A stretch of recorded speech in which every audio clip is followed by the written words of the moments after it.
Hello बच्चों। तो इस सेशन में हम एक बहुत ही इंपॉर्टेंट टॉपिक पे बात करने वाले हैं और बहुत सारे बच्चे जो अभी प्रिपरेशन स्टार्ट करने वाले हैं और जो ऑलरेडी प्रिपरेशन कर रहे हैं उन सबके लिए टॉपिक बहुत ही इंपॉर्टेंट है।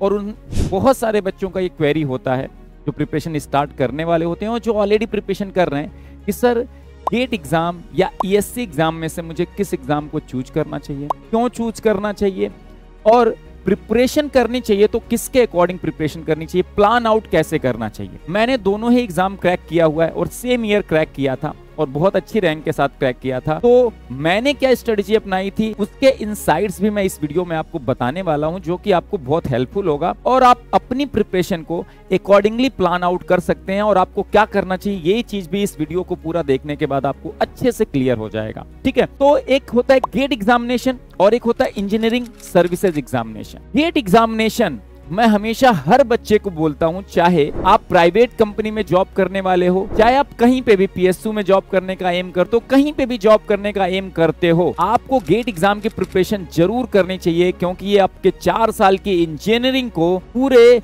क्रक्स की तरह निचोड़ के रख देता है, आपको पूरी इंजीनियरिंग को रिवाइज कर देता है। आप कॉन्सेप्चुअली इंजीनियरिंग को बहुत अच्छे से समझने लगते हो अगर आप गेट एग्जामिनेशन की प्रिपरेशन करते हो। जो आपको कहीं भी रहोगे, आप चाहे प्राइवेट में कोर में जाओगे, कहीं पे भी जाओगे, चाहे पीएसयू में जाओगे, चाहे आप इवन इंजीनियरिंग सर्विसेज में जाओगे, कहीं ना कहीं वो काम आने वाला है जो आपकी इंजीनियरिंग है, जिसके कॉन्सेप्ट आपने अच्छे से सीखे हैं। और गेट एग्जामिनेशन की अगर आप प्रिपरेशन करते हो तो आपको साथ में एमएस करने का मौका मिलता है टॉप के आईआईटीज में, आईएससीज में, जिनके थ्रू आप जो टॉप की कोर कंपनीज हैं, एमएनसीज हैं, उनमें जॉब करने का मौका मिलता है। इंटेल, इनवीडिया, बहुत सारे एनालॉग डिवाइसेस, टेक्सास इंस्ट्रूमेंटेशन, इस तरह से बहुत सारी एन नंबर ऑफ कंपनीज हैं जहां पे आप जा सकते हो, है ना। उसके अलावा आपको पीएसयूज में जाने का मौका मिलता है गेट एग्जामिनेशन के प्रिपरेशन के थ्रू। तो गेट एग्जामिनेशन कई सारी विंडोज खोल देता है ना।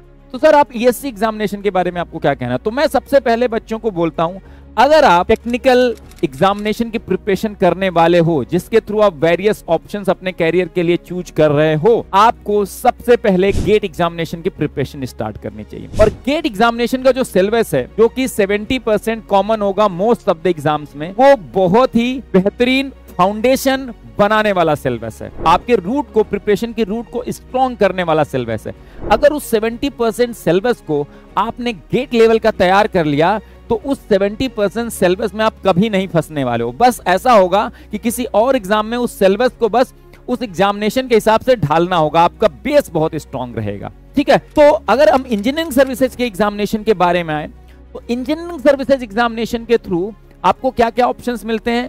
आप डिफरेंट मिनिस्ट्रीज में जो क्लास 1 की पोस्ट होती है, जो टॉप मोस्ट पोस्ट होती है, और जो प्रमोशन के बाद आपके रिटायरमेंट टाइम पे आप टॉप मोस्ट लेवल पे बैठे हो तो किसी मिनिस्ट्री के, है ना, सेक्रेटरी लेवल रैंक तक जाते हो, उस तरह की जॉब प्रोवाइड करता है engineering services examination. Different ministries में आप पॉलिसीज को इंपैक्ट करते हो, डिफरेंट आप डेपुटेशन पे जाके डिफरेंट इन्वायरमेंट में काम करते हो और बहुत सारा रिच एक्सपीरियंस रहता है और बहुत सारा काम करने को आपको होता है और आपकी बहुत इफेक्टिव पोस्ट होती है, जिससे आप बहुत इंपैक्टफुल कंट्रीब्यूशन कर सकते हो सोसाइटी के लिए। ऐसी जॉब होती है क्लास 1 की। ठीक है ना। इसकी प्रिपरेशन गेट के वही हमने भी किया था। तो 70% पहले गेट का सिलेबस तैयार कर लिया, तो हम गेट के लिए तो आईआईटीज में जाने के लिए एलिजिबल हो गए, पीएसयूज में जाने के लिए बहुत ज्यादा एलिजिबल हो गए। अब आती है इंजीनियरिंग सर्विसेज की बारी, जिसके थ्रू मैं मिनिस्ट्रीज में जा सकता हूं। और बहुत सारे बच्चे ऐसे होते हैं जो एमटेक ज्वाइन कर लेते हैं, गेट के सिलेबस के थ्रू उन्होंने क्रैक कर लिया, गेट के थ्रू उन्होंने गेट एग्जामिनेशन दे लिया, चले गए किसी आईटीज में, आईसीज में, वहां जाके इंजीनियरिंग सर्विसेज एग्जामिनेशन को परस्यू करते हैं। आप बहुत सारे स्टूडेंट ऐसे मिलेंगे आपको जब आप इंजीनियरिंग सर्विसेज क्रैक करके अपने डिपार्टमेंट में कभी जाओगे, किसी मिनिस्ट्री को ज्वाइन करोगे,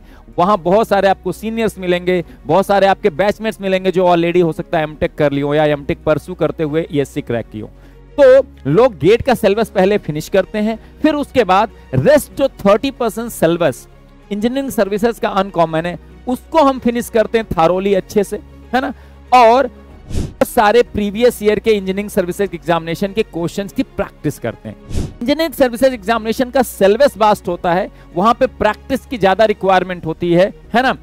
डेप्थ में हमें उतना नहीं जाना पड़ता जितना डेप्थ में हम गेट एग्जामिनेशन में जाते हैं। इसीलिए गेट एग्जामिनेशन का जो 70% सिलेबस आपने पढ़ रखा है, वो अगर आपको गेट लेवल का तैयार है तो एससी के क्वेश्चन तो आप उसके इजीली बना लोगे। रेस्ट 30% पे आपको टारगेट करना है, जिसमें नॉन टेक भी आ जाएगा, टेक्निकल के कुछ सब्जेक्ट्स आ जाएंगे जो अनकॉमन है, जो गेट में नहीं है लेकिन एससी में है, उनको तैयार करना पड़ेगा। लेकिन आपकी फाउंडेशन गेट एग्जामिनेशन की पढ़ने के बाद बहुत स्ट्रांग हो चुकी है, तो ये 30% करने में आपको कोई ज्यादा दिक्कत नहीं होगी। आपका ऑटोमेटिकली वो एम बन जाएगा, क्योंकि आपका एक फाउंडेशन स्ट्रांग हो चुका है। तो आपका एम बनेगा कि हाँ यार, इतनी प्रेस्टिजियस जॉब है तो इसकी भी मैं तैयारी क्यों ना करूं, क्योंकि आपके अंदर वो कॉन्फिडेंस बिल्ड हो जाएगा जब आप गेट एग्जामिनेशन की प्रिपरेशन कर लोगे, है ना।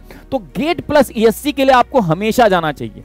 अगर आप गेट एग्जामिनेशन की प्रिपरेशन कर रहे हो तो व्हाई नॉट ईएससी, क्योंकि ईएससी जैसे आप कवर करोगे, ईएससी कवर करने का एक फायदा और हो जाता है, जो पीएसयूज गेट एग्जामिनेशन के थ्रू नहीं है, उन पीएसयू का अगर इंडिविजुअल एग्जाम होता है तो वहां का ईएससी का सिलेबस इतना वास्ट है कि आप ऑलमोस्ट मैक्सिमम चीजें कवर कर लेते हो और उस सिलेबस से किसी और पीएसयू के एग्जाम में भी अपीयर हो सकते हो। आपको ज्यादा आसानी होगी उसको क्रैक करने में। आपको बस उस एग्जाम का थोड़ा सा सिलेबस देखना पड़ेगा, वो ईएससी के सिलेबस के अंदर ही होगा डेफिनेटली, और बस आप एक प्रैक्टिस कर लोगे उस एग्जाम के हिसाब से, तो आपके क्रैक करने की प्रोबेबिलिटी बहुत बढ़ जाती है। तो दोनों में बहुत बेहतरीन अपॉर्चुनिटीज होती है, और दोनों एक तरह से ना एक के बाद एक वाले स्टेप हैं।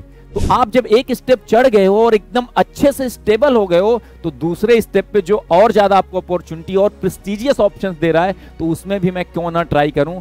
हमेशा आपको जाना चाहिए। मैंने भी पहले गेट एग्जामिनेशन दिया, उसके बाद एससी दिया और दोनों क्रैक किया, और स्ट्रेटेजी हमेशा यही रही, पहले फाउंडेशन स्ट्रांग बनाना, फिर उसके बाद जो चीजें और एडिशनल करनी है एससी के लिए वो करना, अच्छे से दोनों को मिक्स करना, फिर एससी भी फोड़ना, फिर गेट तो फोड़ ही चुके हैं, है ना। तो इसी तरह से आप भी कर सकते हो, और आप गेट तो करोगे ही करोगे, और गेट एनी हाउ आपको करना है, क्योंकि मैं बार बार बोल रहा हूं, क्योंकि आपकी इंजीनियरिंग के 4 साल का क्रक्स पूरा निकाल के रख देगा गेट, अगर आप गेट एग्जामिनेशन की प्रिपरेशन करते हो तो आपको मेरे अकॉर्डिंग, मेरे सजेशन के अकॉर्डिंग दोनों एग्जाम देना चाहिए, है ना, और दोनों के लिए स्टेप बाय स्टेप प्रिपेयर करना चाहिए, और इससे आपके बहुत सारे अपॉर्चुनिटीज ओपन हो जाएंगे। और जब आपके पास बहुत सारी अपॉर्चुनिटीज ओपन हो जाती है ना, तो आपके पास ऑप्शन होता है, और आप बेस्ट जो सूटेबल होगा आपके लिए आप वो चूज करते हो, और आप कैरियर में बहुत आगे तक फिर जाते हो।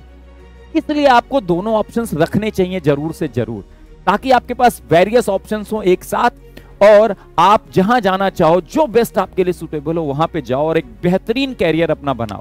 लेकिन उसके लिए लगना अभी से पड़ेगा, सैक्रिफाइसेस अभी से करने पड़ेंगे, मेहनत अभी से करनी पड़ेगी, प्लानिंग वेल फॉर्म में अभी से करना पड़ेगा, और तब हमें 1 साल 2 साल 2.5 साल जो भी टाइम लगेगा इस पूरे गेट प्लस ईएससी के प्रोसेस में, वो हमें देना पड़ेगा, प्रॉपरली एग्जीक्यूट करना पड़ेगा। और हम अगर प्रॉपरली एग्जीक्यूट कर लिए तो हम फोड़ फाड़ के रख देंगे दोनों के दोनों एग्जामिनेशन। तो आप 3rd ईयर में हो, फाइनल ईयर में हो, ड्रॉपर हो, आप सबको दोनों को कंबाइनली फोकस करने की जरूरत है, लेकिन step by step proper planning के साथ, है ना, टीचर की गाइडेंस के अंदर अच्छे से। और अगर आप ऐसा करते हो तो डेफिनेटली दोनों एग्जामिनेशन में फ्लाइंग कलर के साथ फोड़ सकते हो एकदम, ठीक है। चलो फिर किसी और वीडियो में मिलूंगा, है ना, आपको किसी और इंफॉर्मेशन को शेयर करते हुए, और आप अच्छे से फॉलो करते रहिए, अच्छे से मेहनत करते रहिए, और अच्छे से आगे बढ़ते रहिए, ठीक है। Thank you so much everyone, thanks a lot.